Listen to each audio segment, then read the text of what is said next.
For nearly 3 years, young LGBTQ plus people who called 988, the country's suicide and crisis lifeline, had the option to press 3 to receive specialized services from LGBTQ trained counselors. That is now a thing of the past. The Trump administration officially shut down the program on Thursday, a move advocates say will be devastating for queer children and young adults who are more than 4 times more likely than their peers to contemplate suicide.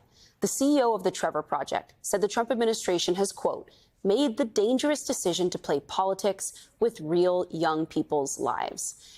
Joining us to discuss this moment is Bob, the drag queen, comedian, and drag superstar. He is global drag superstar. Yeah. He is the New York Times bestselling author of Harriet Tubman Live in Concert. Huge fan of yours. So excited to have you on the show, Bob. Thank you for being here. I guess we'll begin with your reaction to what this administration has done this week.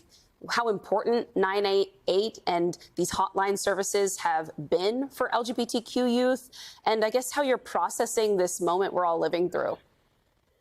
Well, I mean, this week, what this administration has done this week, I mean, what's been going on for the past 10 years now. You know, I feel like a lot of our lives have changed since Donald Trump came down that escalator over at Trump Tower over on, I want to say, 6th Avenue, Avenue of Americas, and how we've all been processing. I feel like it's interesting how normally, you know, they show a picture of the president as they age through their process and how they look older, but I feel like we look older. Like somehow we all look older and more haggard because of it. We certainly feel older. Right? And obviously, you know, a lot of people are feeling targeted now, way more so than in the past. And a lot of people are feeling the brunt of what it feels like to be to feel maligned when maybe they didn't even feel maligned before. And I'm really afraid of what the outcome will be. I mean, obviously, mental health is really important, especially when it comes to mental health surrounding suicidal ideology and how hard it can be to get through something like that. Obviously, when you're in that state of mind, you're going to end up needing some help. And it feels really upsetting that will not be provided to people who need it now. Bob, I wanted to ask you, if I can, about the media coverage here and the role in trying to counter the trans hate that exists in this country, and where you see the shortfalls in the way the national discourse, certainly from the media, is around the trans community, but also where sometimes you get high-profile Democratic politicians like Gavin Newsom, who seem to have pivoted a little bit on their views when it comes to the rights of trans people. He's been going on right-wing media, speaking to Charlie Kirk and others, and basically calling out the Democrats and his party for taking a position of being pro-trans. Can I just say, speaking to Charlie Kirk is never a good idea. No one should be speaking to Charlie Kirk. I don't know if we still do that kind of social isolation. We've all just agreed that this is one person we will not be speaking to, but I do believe Charlie Kirk is that person. You know, I will say this. No one who actually knows a trans person would ever go around saying and doing these things. And I mean actually knows. I don't mean like the trans lady who works at the gas station, or the one who walks down the street, like your partner, your children, your parents, your cousin, your best friend, like people that you see on a daily basis. And when you realize that everyone's just trying to live their life. Like literally just trying to live your life, trying to go to the bathroom, trying to have jobs, take care of their families. You know, I used to do this activism back on the street back in the day when I first moved to New York City, where I used to say, you know, homosexual is not a dirty word. And now I think people need to be reminded that transgender is not a dirty word. You know what I mean? It is a word used to describe people. It is an adjective used to describe people who are everyday parts of every life. Like queer people are literally parts of every single day. Everyone knows a queer person. And I was talking to someone online the other day who was like, they were talking about the new show 4 Seasons with Tina Fey and Coleman Domingo. I was like, why has it got to be a gay couple in there? And I was like, gay people are in stories because they're in everyone's lives. Everyone knows a queer person. So why would we not be in every story? You know? What does art mean and look like for you in this era, where obviously our federal government is pulling back from funding much of the arts, but also, you know, drag and other related art forms can feel very subversive and underground right now. You just wrote the book.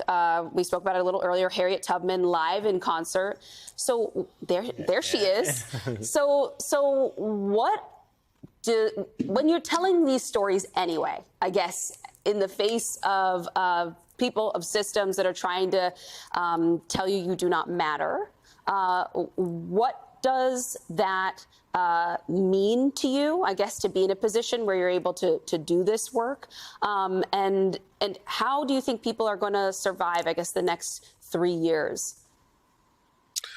Well, art is important. To answer a few of those questions, art is important to me. You know, I am an artist. I have been a performance artist since I was 18 years old. I am now 39. So for the past 21 years, I've been making my living through performance, through comedy, through stand-up, through writing, through music, and also getting my message out in the world. So yes, it's important to me, but also, you know, art is subjective. So some things, I'm not here to say that's not art. I mean, but I can say, in my opinion, that's certainly not good art. And you have to ask yourself, when you have a lot of attention on you, what are you going to say? I remember the first time I rode the subway in drag in New York City. And like, I swear, when I walked in the train, it changed the pH balance of the whole room. Like, everyone turned and looked at me, and I had all these eyes on me. And I remember thinking to myself, oh my God, I have so much attention. I better say something important. You know what I mean? What'd you say? Yeah, do you remember what you said? That's what I've been trying to do with... Oh, I didn't say anything. I was too scared. I was 22, but I'm older and smarter and braver now. What would you have said? If you could go back and tell your 22-year-old self riding the subway in New York in drag, what would you have said back then to that crowd? Well, I would say if I was in that position now and I have the smarts and the life experience that I have now, I would probably try to reach out to someone who understands what I'm going through, someone who has the same concerns that I have, and let them know that there is a community for people like you, that you are not as alone as you feel.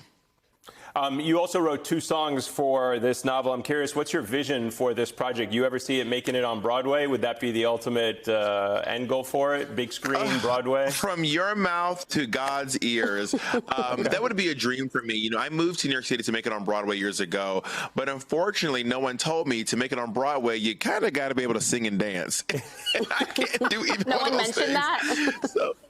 So I'm going to have to Lin-Manuel Miranda my way to maybe Broadway. she can make it happen. Well, my goal is to Lin-Manuel Miranda my way there. I'll write myself into my own play. Traitors, Bob. You got to do Traitors. To some people, Yeah, wearing my Traitor shirt. Love it, love it. To some people, that's a bigger deal than Broadway, honestly, these days. Bob, it's great to have you on the show. It's more exclusive. Go ahead. Say your final thought. I was going to say it's definitely more exclusive. But I will say this to you out there. You know, listen, y'all, America was not built by a monolithic group of people. They would like you to believe that America was built by like all these old straight white guys who did it, but there were queer people, there were people of color, there were black people, Asian people, all building this country, literally building with our bare hands. Who do you think made the railroads you travel on? Who do you think built the houses that people still live in today? Who do you think built the White House? Like, they could not build this country without us, and they cannot sustain it without us either. So just remember that.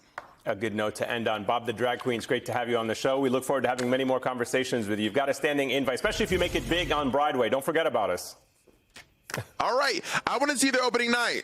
You got it. We'll be there.